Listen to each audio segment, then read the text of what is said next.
Okay, so now that we have the chords, one thing I want to do here is we're going to split this up at each different chord section here. And let's go ahead and turn off automation so we can do a little fading. Fade you, fade you, fade you, and let's fade you. And then I want to go ahead and consolidate you,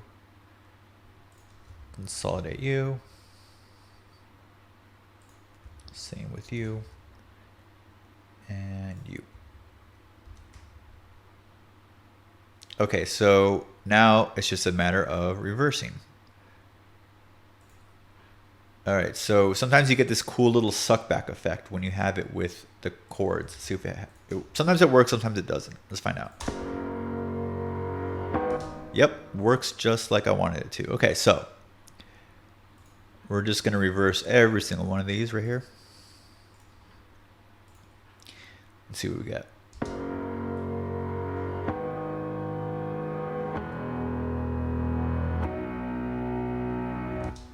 It's like this little texture below it that gives like a little bit of anticipation. I really like using it a lot. And it's a really cool way just to add some little excitement to your chords.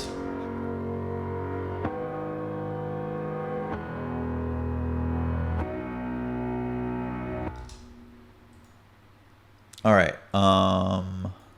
we can even try to see how this adds in before the breakdown. Or not. Let's try it a different way.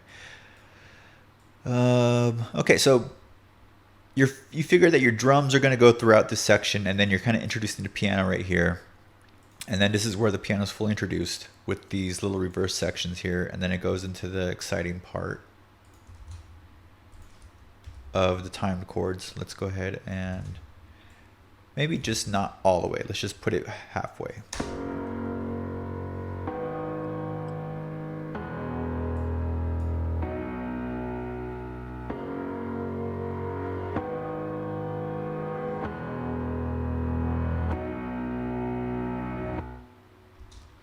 All right.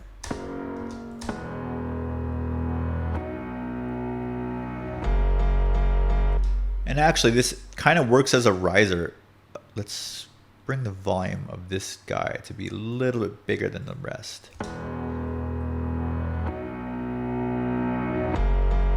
Like that. That's a really cool effect, actually. I like that. Let's bring it down a little bit because it's a little bit too much.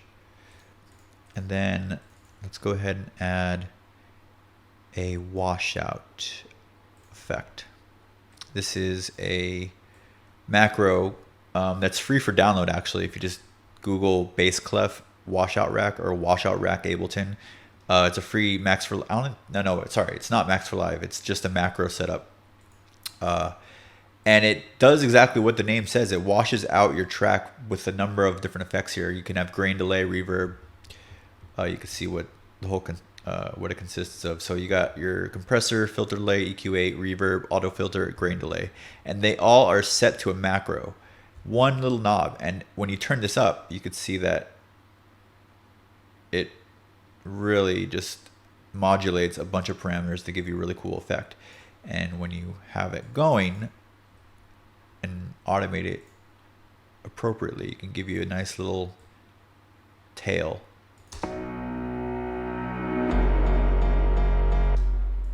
Like so.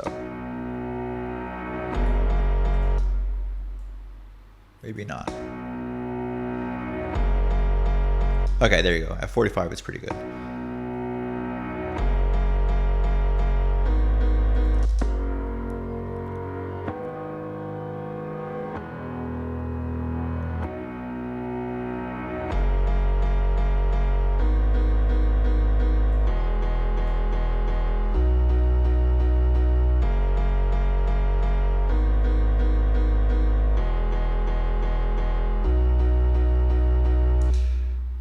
All right, and then this will start up the build, and I think we're on our way here though. So let's take a listen to the contrast of the build here. So it'll be like, and then into the drop.